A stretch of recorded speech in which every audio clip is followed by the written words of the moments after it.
Hello.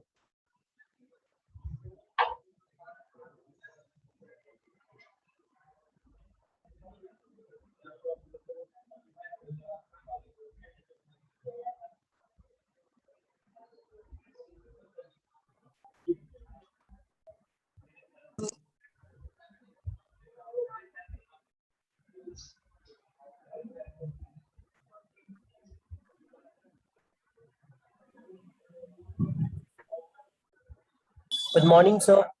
Good morning.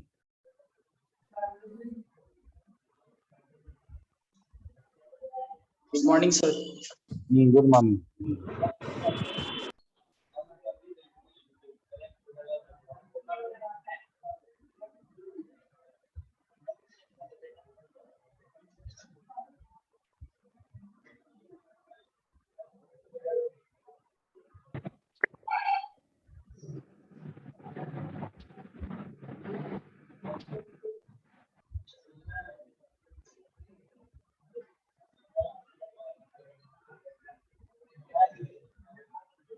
अच्छा,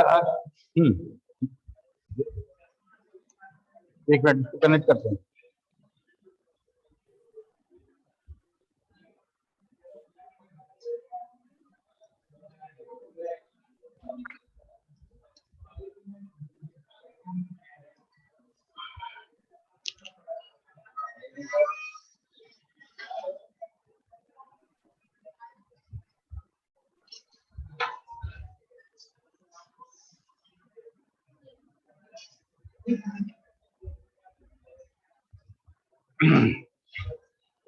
अच्छा देखो, पिछला क्लास जो हुआ था पाइथन के पहले वाला, उस समय हम लोग कंस्ट्रेंट देख रहे थे, इंटीग्रेटेड कंस्ट्रेंट देख रहे थे। वो क्लास पूरा नहीं हो पाया था। उस क्लास को भी हम लोग पूरा करेंगे, कंस्ट्रेंट को देखेंगे, इंटीग्रेटेड कंस्ट्रेंट। उसके बाद जो हम लोग जो रिलेशनल अलजेब्रा देखे थे, और उसमें जितना फंक्शन देखे थे, जितना क्यूरी देखे थे, उसको हम लोग एसक्यूएल से करके देखेंगे। ठीक है, ज्वाइन था, लेफ्ट आउटर ज्वाइन था, डिफरेंस था, सारा का सारा हम लोग करेंगे। तो हम लोग पहले शुरू करेंगे। सर सर ये बोल रहे थे कि मतलब एग्जाम के बारे में, फिर से एग्जाम होने वाला है, तो सर मार्क्स बता दीजिए सर हम लोग का। क्या बोल रहे हो? सर रीअपियर एग्जामिनेशन होने वाला है ना, तो सर हम लोग जो इंटरनल दिए है, तो सर हम लोग को बता दीजिए सर, हम लोग को पता चल जाएगा, जिसको रहेगा वो अपना प्रिपरेशन कर लेगा। तो सुनो, बता रहे हैं उसके लिए ऐसा है चलो ठीक है, कोई बात नहीं। अच्छा चलो, वो सब क्लास के बाद बात कर लेंगे हम लोग। बहुत देर हो गया, अब शुरू करें क्लास।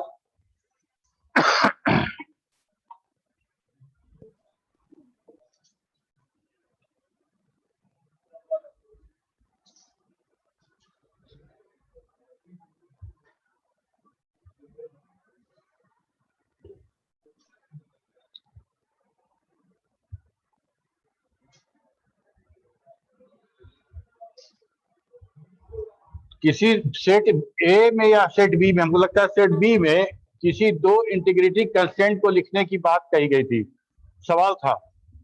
उस सवाल के जवाब में बहुत कम लोग हैं जो सही टू द पॉइंट जवाब दिए हैं। आप लोग फिर से ध्यान दीजिए, कंस्ट्रेंट क्या होता है?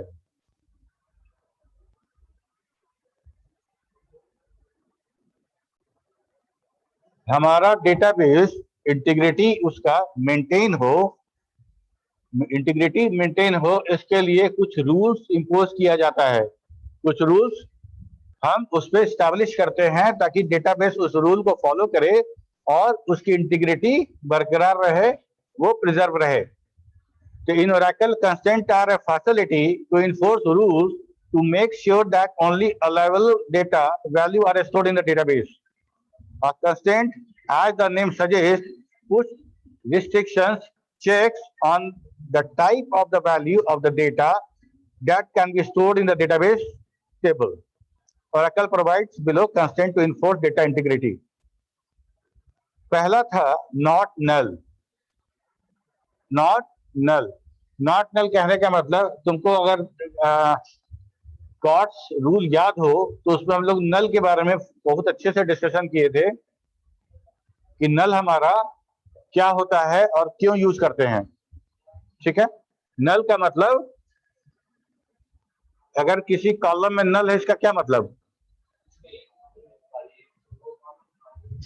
डेटा नॉट गिवन, डेटा वहां इवन गिवन नहीं है। ठीक है, और उस चीज को हम लोग नल ऐसा होना चाहिए जिसको हम क्यूरी में प्रोसेस भी कर सके।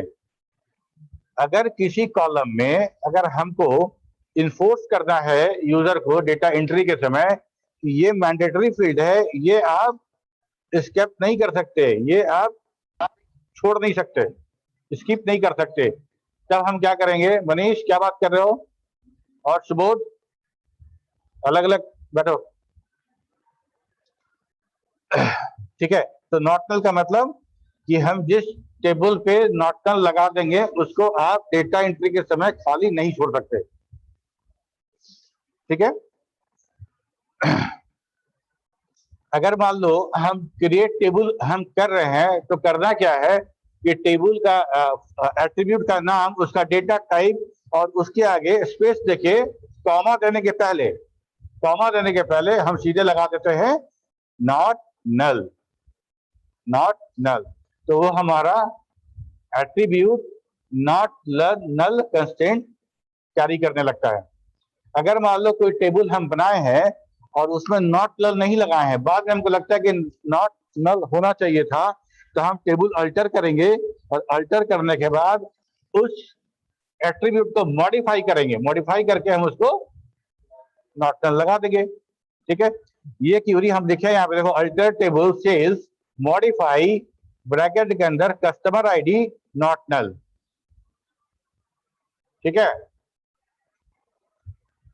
इसके बाद है यूनिक। यूनिक कहने का मतलब ये कि एक बार उस एट्रीब्यूट में जो वैल्यू इंटर कर दिए दोबारा वो वैल्यू इंटर नहीं हो सकता है। हाँ, वो डुप्लीकेट नहीं हो सकता, एक बार जो इंटर हो गया दोबारा नहीं होगा। तो as per the business logic, a column or a set of column in a table need to store unique value, then unique constraint can be used to enforce this rule. ठीक है, create table test और column का नाम, उसका data type और उसके आगे लिख देना यूनिक।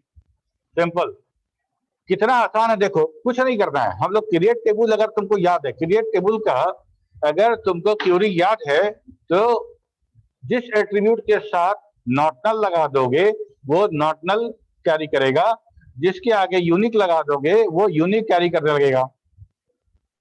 क्लियर है? इसके बाद है फॉरेन की। फॉरेन की बहुत इंपॉर्टेंट है, और कुछ पूछा जाए, कुछ और कंस्टेंट के बारे में हम पूछे, इससे इसमें सबसे ज्यादा चांसेस है कि तुमसे फॉरेन की के बारे में पूछा जाए। अभी जो प्रोजेक्ट का वाइवा हो रहा था अभी तुम्हारे सीनियर बैच का, तो उसमें डेटाबेस से जो सबसे ज्यादा सवाल किया गया था वो ये किया गया था कि ईआर डायग्राम बनाए हो, कौन सा सिंबल किस एट्रीब्यूट को रिप्रेजेंट करता है, किस चीज को रिप्रेजेंट करता है। और दूसरा सवाल था कि फॉरेन की के बारे में बताओ, फॉरेन की यूज किए हो कि नहीं किए हो, किए हो तो कैसे किए हो। ठीक है, तो फॉरेन की ये कंस्ट्रेंट जो है, ये प्राइमरी की और फॉरेन की, ये दो कंस्ट्रेंट आता है जो डेटाबेस में यूज होना ही होना है, और ये सबसे ज्यादा पूछा जाने वाला सवाल भी है। ठीक है, फॉरेन की कहने का मतलब, एक बार कोई बताओ तुम लोग में से, तो फिर हम बताएं। यस सचिन, कैसे बोलो?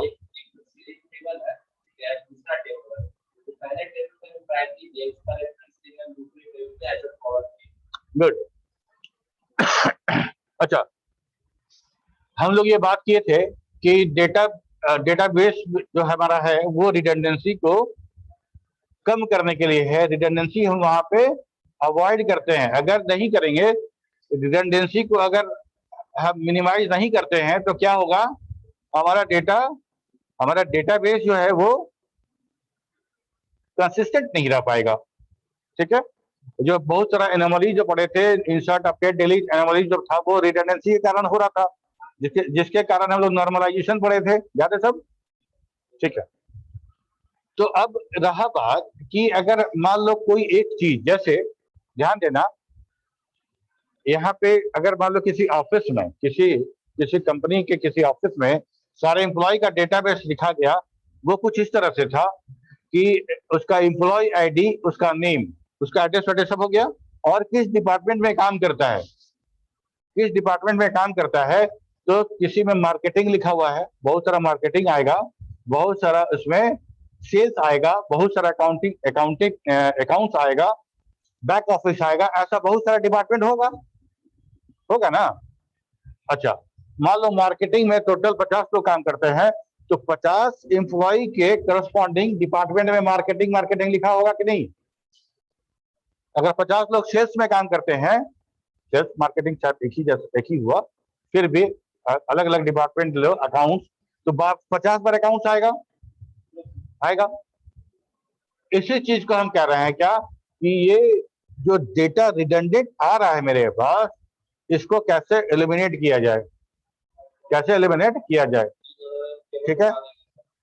तो इसका सबसे अच्छा एग्जाम्पल ये है, एग्जाम्पल क्या मतलब, इसको कैसे करते हैं, तो सबसे बढ़िया कि हम एक डिपार्टमेंट टेबल अलग बनाते हैं, department ID and department name. ठीक है, उस डिपार्टमेंट का जो आईडी है उसको यहाँ पे रेफर कर देते हैं, तो 1122 1122 ऐसे करके आएगा। ठीक है, तो मेरा जो मार्केटिंग जो 50 बार आ रहा था वो नहीं आएगा, अब मार्केटिंग का कोड आएगा 50 बार। ठीक है, तो इससे क्या होगा कि हमारा डेटाबेस का साइज भी कम होगा, और अगर कभी किसी चीज को अपडेट करना हो वो बहुत आसानी से हम कर सकते हैं। ठीक है, मान लो कि मार्केटिंग डिपार्टमेंट था, उसका नाम अब हम सेल्स करना चाहते हैं, तो पहले क्या कंडीशन में 50 जगह मार्केटिंग था तो 50 जगह सेल्स करना पड़ता, बोलो ना हाँ या ना, करना पड़ता। अब हमको क्या करना पड़ेगा, डिपार्टमेंट टेबल पे जाके सिर्फ एक मार्केटिंग को सेल्स करना पड़ेगा, और उससे करस्पॉन्डिंग जो हमारा कोड है सब जगह हो जाएगा। ठीक है, अब जैसे एकेयू में बहुत सारा कॉलेज है, एकेयू के साथ एफिलेटेड सब लोग रजिस्ट्रेशन फॉर्म भरे होंगे, सारे कॉलेज के बच्चे। ठीक है, सारे कॉलेज के बच्चे तुम लोग ही भरे। यूनिवर्सिटी के पास जो डेटा है, हर स्टूडेंट का डेटा होगा, आईडी ये है, नाम जो है वो सचिन कुमार है, एड्रेस ये है, फोन नंबर ये है, और कॉलेज, तो कॉलेज है सिमेज प्रोफेशनल कॉलेज। ठीक है, तो सिमेज प्रोफेशनल कॉलेज या सिमेज, ऐसा सिमेज कितनी बार आया होगा, जितने स्टूडेंट हैं सारे, बीसीए के और बीबीए के। ठीक है, अगर मान लो हम सब मिला के एक हाइपोथेटिकल फिगर ले लेते हैं कि 400, ठीक है, 400 बच्चे हैं, तो 400 बार सिमेज आएगा ना। ओके, कल के डेट में हम लोग ये डिसाइड करते हैं कि कॉलेज का नाम चेंज कर दिया जाए। ठीक है, सिमेज के जगह पे अब हम पूरा लिखेंगे, सिमेज प्रोफेशनल कॉलेज लिखेंगे। ठीक है, तो यूनिवर्सिटी को हम बोलेंगे कि भाई हम कॉलेज का नाम हम चेंज करना चाह रहे हैं, तो यूनिवर्सिटी को क्या करना पड़ेगा, 400 रिकॉर्ड में सिमेज को रिप्लेस करना पड़ेगा सिमेज प्रोफेशनल कॉलेज से। ठीक है, अपडेशन में प्रॉब्लम हो रहा है। ठीक है, क्या सॉल्यूशन है तुम्हारे तरफ से, क्या प्रपोज सॉल्यूशन है? कॉलेज टेबल अलग बना दो, कॉलेज टेबल अलग बना दो, कॉलेज कोड दे दो, और कॉलेज के नाम के जगह पे कॉलेज कोड लिख देंगे। तो कॉलेज कोड तुम लोग का कॉलेज कोड क्या है करियो में? ठीक है, तो ये जो कॉलेज कोड है तुम्हारा, उस कॉलेज कोड के कॉरस्पॉन्डिंग कॉलेज नेम में सिमेज लिखा था, वहां सिमेज प्रोफेशनल कर दी, मतलब एक रिकॉर्ड, एक एट्रीब्यूट चेंज करना पड़ा हमको, पूरा डेटाबेस मेरा चेंज हो गया। जब दोनों टेबल को हम कंबाइन करेंगे, ज्वाइन करेंगे, तो हमको सारे बच्चों के साथ कॉलेज नेम क्या मिलेगा, सिमेज प्रोफेशनल कॉलेज मिलेगा ना। ठीक है, कैसे करते हैं, बहुत इंपॉर्टेंट है, बार बार पूछा जाने वाला, एग्जामिनेशन हो तब, वाइवा हो तब, या इंटरव्यू हो तब, सब में पूछा जाएगा, ध्यान देना। It is frequently required that the data in one table should be validated by comparing it to the data in another table. ठीक है? For example, if we add a new order in our order table, we must cross-check that the valid product corresponding to this order is present in our product table or not. To achieve this kind of data integrity, foreign key constraint is used. This type of validation is also used as referential integrity. Referential integrity, reference है ना। तो जिसका primary की है, एक table का primary की दूसरे टेबल में एज ए रेफरेंस वो काम करता है। वो टेबल का अपना प्राइमरी की तो होगा, लेकिन जिस टेबल का रेफरेंस हो रहा है उसका की जो वहां पे एंटर करेंगे उसी को बोलेंगे फॉरेन की। ठीक है, तो कौन टेबल को बोलेंगे रेफरेंस टेबल और इसको बोलेंगे रेफरेंसिंग टेबल।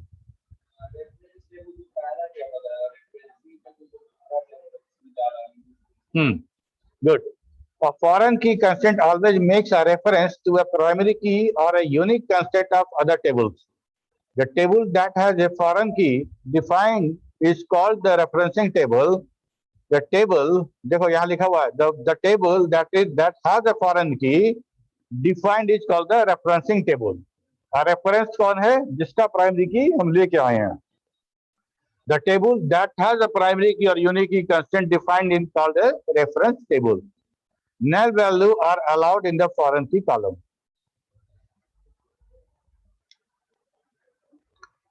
कैसे बनाएंगे देखो, क्रिएट टेबल, टेबल नेम, ये प्राइमरी की हो गया, ऑर्डर टेबल का ये प्राइमरी की हो गया, ये इसमें हम लोग कस्टमर का नाम डाले, प्रोडक्ट नंबर डाले। ठीक है, प्रोडक्ट नंबर, आइए प्रोडक्ट नंबर जो है, प्रोडक्ट नंबर जो है ये हमारा प्रोडक्ट टेबल का प्राइमरी की है, प्रोडक्ट टेबल का प्राइमरी की है, सेम टू सेम। ठीक है, तो हम लोग लिखे प्रोड अंडरस्कोर नंबर नंबर 3, और हम इसका जो डेटा टाइप है हम बिल्कुल वैसा ही रखते हैं बेस्ट प्रैक्टिसेस में जैसा कि पैरेंट टेबल में है। ओके, इसके बाद हम लोग एक कंस्ट्रेंट डिफाइन करते हैं कंस्ट्रेंट कीवर्ड के साथ, कंस्ट्रेंट कीवर्ड, अब उसके बाद कंस्ट्रेंट का एक नेम, एक कंस्ट्रेंट का नेम, उसके बाद उसका कौन सा कंस्ट्रेंट, तो फॉरेन की, कौन सा की फॉरेन की बनाएंगे तो हम उस की का नाम लिखेंगे जो जस्ट यहाँ पे डिफाइन किया गया है, और किस टेबल से रेफरेंस है, रेफरेंस कीवर्ड के साथ उस टेबल का नाम। नोट कर लो इसको।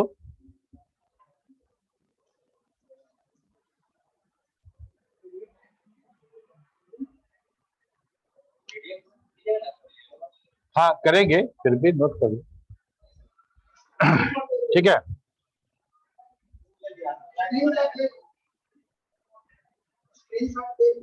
ओके।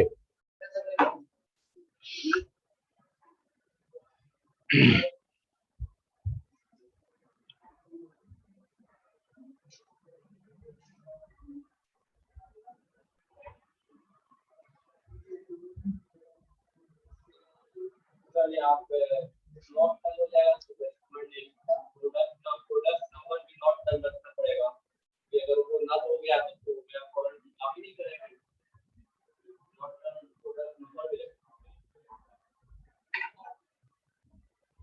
हो गया। अब जैसे दो टेबल है और हम एक की रेफरेंस के तौर पर यूज कर रहे हैं, यहां तक बात समझ में आया। अच्छा, क्या ये संभव है कि हम रेफरेंसिंग टेबल से हम कोई रिकॉर्ड मिटा सकते हैं कि नहीं?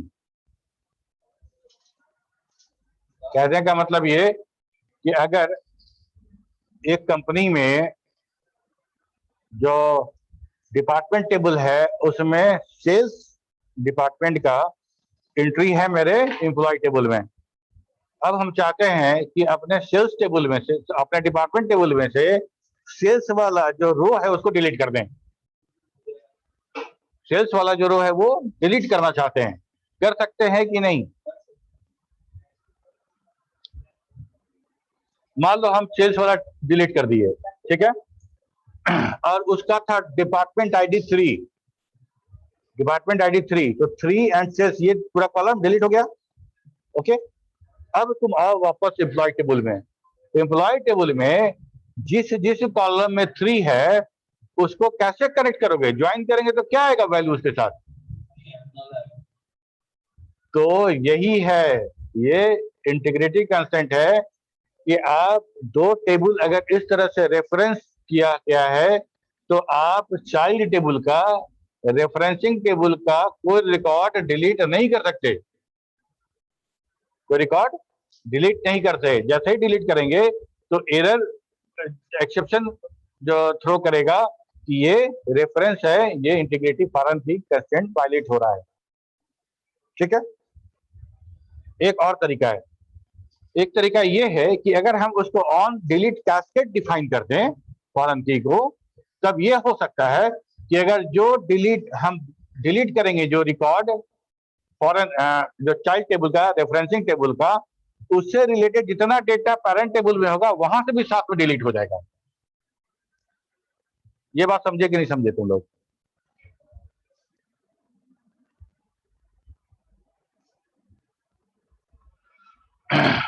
ये बात समझ में आया कि नहीं? बताओ हाँ या ना, कुछ बोलो ना पीछे।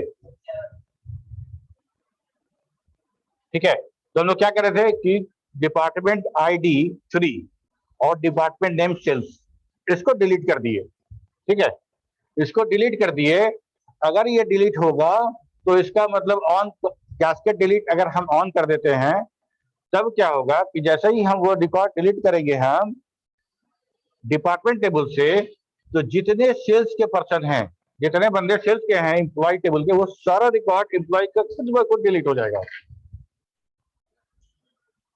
ठीक है, ऐसा नहीं कर सकते कि हम एक तो फॉरेन की हम बना रहे हैं, इंटीग्रिटी कंस्ट्रेंट रेफरेंस इंटीग्रिटी बता भी रहे हैं, और दूसरा जब हम ज्वाइन करें तो इसके करस्पॉन्डिंग है कोई वैल्यू मिले नहीं रेफरेंसिंग टेबल से। ऐसा नहीं हो सकता, या तो डिलीट नहीं होगा, एक्सेप्शन थ्रो करेगा, और अगर ऑन डिलीट कैस्केड कर देंगे तो डिलीट करेगा तो उसका करस्पॉन्डिंग जितना टेबल होगा पेरेंट टेबल वो भी डिलीट होगा।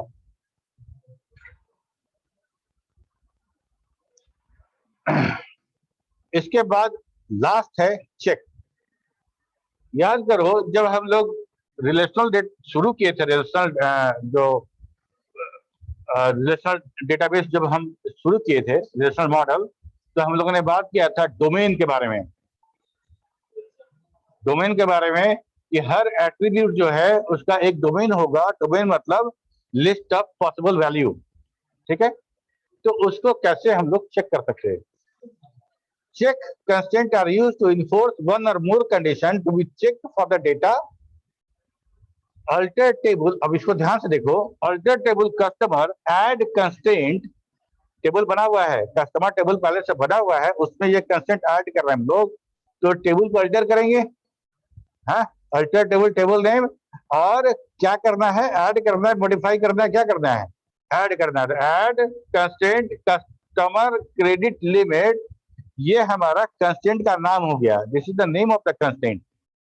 ठीक है, और ये लगाए चेक कंस्ट्रेंट, और हम लगा दिए credit limit less than equal to 1000।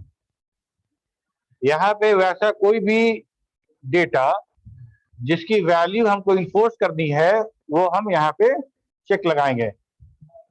ठीक है, जैसे तुम्हारा एग्जाम हुआ, मार्क्स इंटर करना है हमको, हम चेक लगा सकते हैं 100 नंबर, 60 नंबर का एग्जाम हुआ था तो 60 से ज्यादा किसी को नहीं आए, तो गलती से भी कोई 60 से ज्यादा, लास्ट टाइम पीपीयू के रिजल्ट में ऐसा ही हुआ था कि जितना का एग्जाम था फुल मार्क्स से भी ज्यादा नंबर सबको आ गया था। बहुत केसेस में एरर ऐसा हुआ था। तो एरर ऐसा क्यों हुआ था? इसलिए कि इस तरह के जो कंस्ट्रेंट है डेटाबेस में नहीं लगाए गए थे। ठीक है, हमको किसी को 59 आया हो और हम 59 इंटर करें और कीबोर्ड में थोड़ा खराबी है, या हम थोड़ा देर तक ज्यादा 9 दबा दिए तो 599 हो जाएगा ना, हो जाएगा। और हम ध्यान नहीं देंगे तो क्या हो जाएगा? 60 नंबर का एग्जाम है, उसको आ गया 599 नंबर। ठीक है, अगर हम ये इंटीग्रिटी कंस्ट्रेंट लगाए रहेंगे तो तुरंत बोलेगा कि इनवैलिड वैल्यू। ठीक है। अच्छा, यहाँ जो कंस्ट्रेंट, हर कंस्ट्रेंट का हम जो नाम दे रहे हैं, एक कंस्ट्रेंट था प्राइमरी की, तो प्राइमरी की कंस्ट्रेंट जो है वो नॉट, नल और यूनिक जोड़ के बना है। प्राइमरी की मतलब वो नॉट, नल भी कैरी करेगा और यूनिक भी कैरी करेगा। हाँ, कंस्टेंट 5। हाँ, प्राइमरी की देखो यहाँ पे छूट गया था। प्राइमरी की में क्या है कि primary key constraint combination of not, null and unique constant.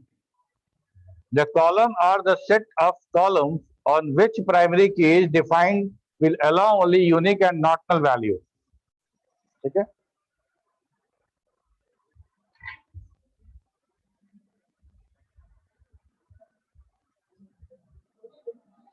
यहां देखो, constant names are stored in all constant table. Codd rule फिर याद दिला दे तुमको। कॉट रूल में कहा गया था कि जो डेटा है, all the information of the table will be stored in table only. ठीक है। टेबल के अलावा भी अगर कुछ है स्टोर करने के लायक, तो वो भी किसी न किसी टेबल में ही स्टोर होगा, किसी और फॉर्मेट में स्टोर नहीं हो सकता। ठीक है। तो तुम एक टेबल बनाए, उसमें तुमने कुछ कंस्टेंट लगाया, तुम कुछ टेबल बनाए, तुमने कंस्टेंट लगाया, ये डेटा कहाँ स्टोर हो रहा है? तो डेटा अबाउट द डेटा कहाँ स्टोर हो रहा है? Data dictionary. तो इसके लिए जो दिया गया है टेबल का नाम है all underscore constant table. All underscore constant table. The columns name on which constants are defined can be found in all underscore cons underscore column। ये हमारा इस टेबल का एट्रीब्यूट है जिसके अंदर सारा कंस्टेंट मिलेगा। ठीक है। तो एज ए डीबीए हम चेक कर सकते हैं कि कौन कौन सा कंस्टेंट लगाया गया है किस टेबल पे। ठीक है, समझ में आया?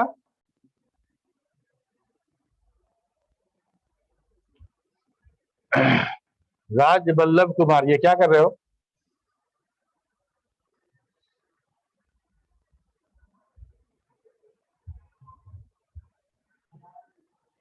ठीक, यहां कोई सवाल है किसी का?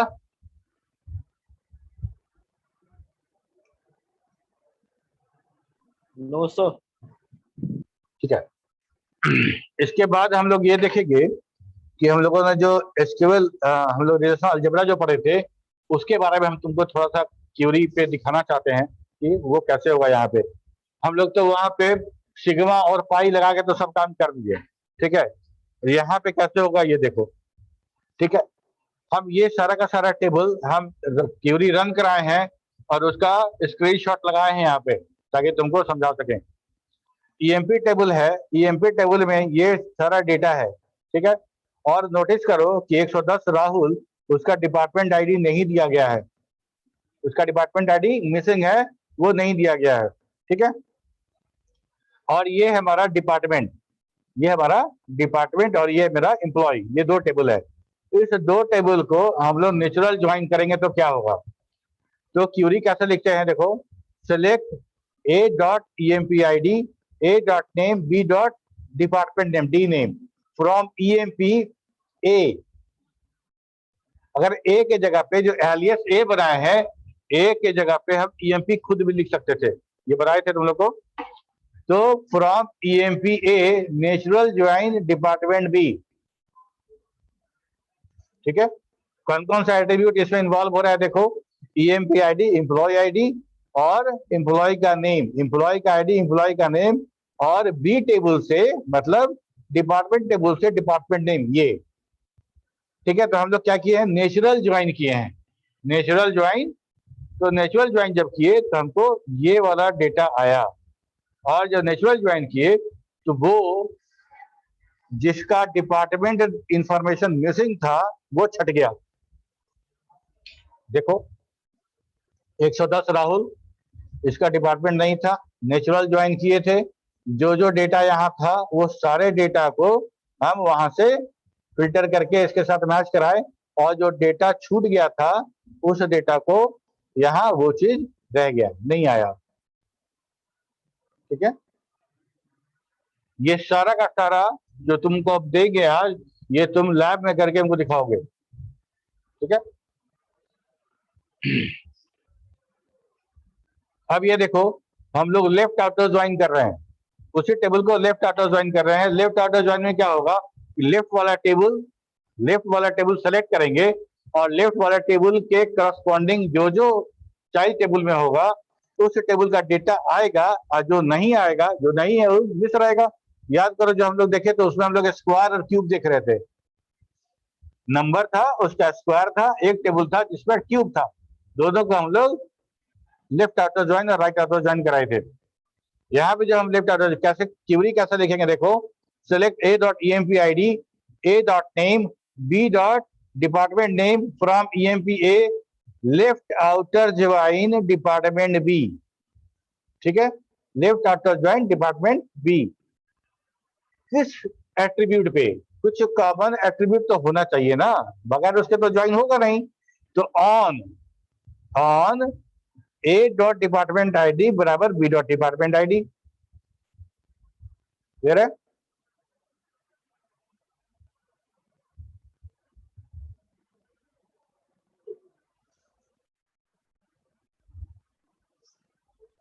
हेलमेट साफ कर रही हो क्या?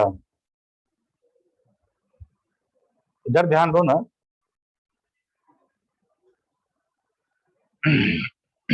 ठीक है, in natural join the EMP ID 110 is not present because this tuple has no department ID.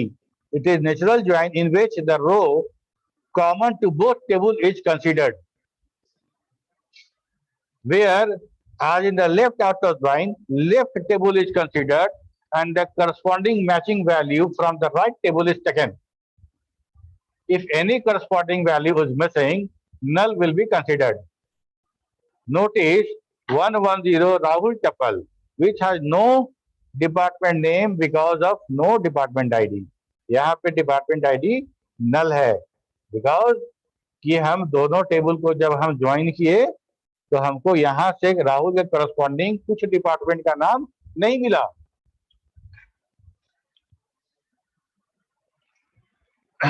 अब राइट आउटर ज्वाइन कर रहे हैं, राइट आउटर ज्वाइन में हम राइट वाला टेबल कंसीडर करेंगे, उसके करस्पॉन्डिंग जो लेफ्ट टेबल में मिलेगा उसको शो करेंगे। ठीक है, कैसे लिखेंगे? सारे एट्रीब्यूट्स का नाम लिखेंगे, फील्ड का नाम, select A dot E M P I D, A dot name और B dot D name department name from E M P A, right outer join department B on जो कॉमन एट्रीब्यूट है दोनों में, उस दोनों को कर दिए तो क्या हुआ, इधर से सारा का सारा डिपार्टमेंट आ गया मेरा, और इस डिपार्टमेंट इसके आधार पे इसके कॉरस्पॉन्डिंग जो वैल्यू हमको लेफ्ट टेबल में मिला उस सबको यहाँ पे लिस्ट कर दिए। लास्ट में ब्रैकेट ये वाला यहाँ एक ब्रैकेट छूट गया है, यहाँ पे हमको लगता है कि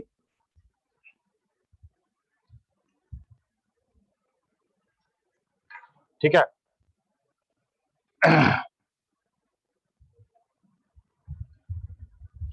Above right table is considered first and then left table is added. So missing department ID is not taken in account. जिसका अकाउंट जिसमें जो जिसका डिपार्टमेंट आईडी मिसिंग था उसको लेफ्ट टेबल से कंसीडर ही नहीं किया गया। ठीक है, इसके बाद था हमारा outer join, right outer join, ये था। अब यहाँ देखो, अगर मान लो राइट आउटर ज्वाइन करें हम और लेफ्ट को कंसीडर पहले करें तब क्या होगा, यहाँ पे जो हम लोग लिखे हैं क्या, from department B right outer join department A. ठीक है, the department A EMP A, तो ईएमपी को हम लोग राइट रख रहे हैं, राइट जब रखेंगे तो ए कंसीडर होगा, इससे करस्पॉन्डिंग ये वैल्यू मिलेगा। ठीक है, तो हम लोगों ने इसका सिर्फ चेंज कर दिया। ठीक है, किस टेबल को लेफ्ट रख रहे हो, किस टेबल को राइट रख रहे हो।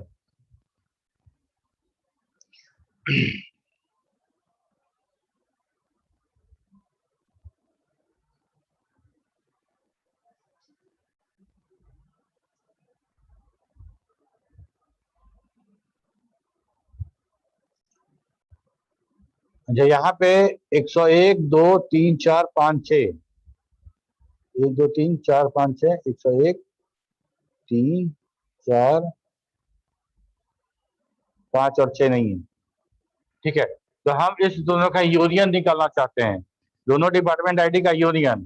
ठीक है, तो यूनियन में क्या देखे थे हम लोग कि जो डुप्लीकेट नहीं होगा इसका और इसको दोनों को हम लोग कंबाइन कर देते हैं और जो डुप्लीकेट है उसको कट कर देंगे, जो डुप्लीकेट है उसको कट कर देंगे। ठीक है, तो यूनियन कैसे निकालेंगे दोनों डिपार्टमेंट आईडी का।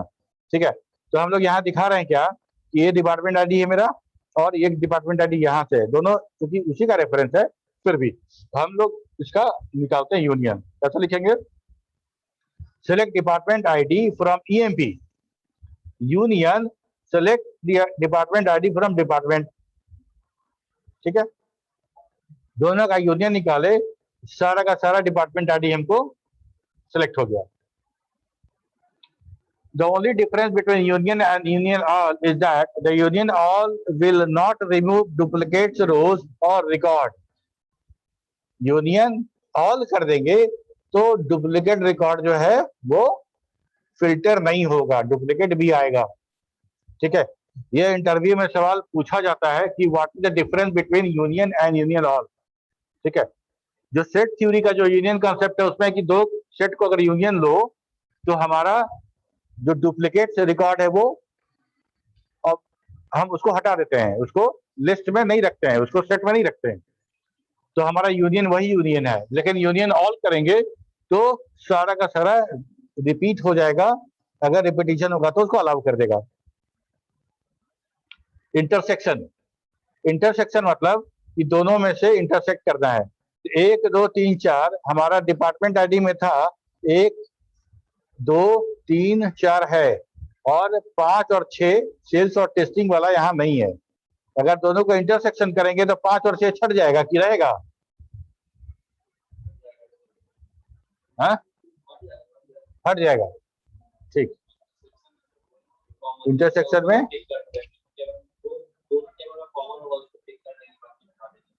तो 5 और 6 ठीक है। तो अब जो हो तो हम लोग कैसे लिखेंगे, select department ID from EMP intersect select department ID from department. ठीक है, दो अलग अलग सेट है, डिपार्टमेंट आईडी का सेट एक मिला हमको डिपार्टमेंट टेबल से, एक ईएमपी टेबल से, दोनों का इंटरसेक्शन निकालते हैं तो हमको यही आता है। 5 और 6 हमारे ईएमपी टेबल में नहीं था इसलिए वो दोनों छट गए। ठीक है, तो ये सारा का सारा हम लोग का रिलेशनल अलजेब्रा पे बेस्ड था। अब ये भी तुमको भेज देंगे और इसका प्रैक्टिस होना बहुत जरूरी है। ठीक है, इसका प्रैक्टिस होना बहुत जरूरी है, इसका प्रैक्टिस करो। जिसके पास अपना लैपटॉप है ओरेकल इंस्टॉल कीजिए, गेट द ओरेकल इंस्टॉल और practice, otherwise come in the lab. ठीक है,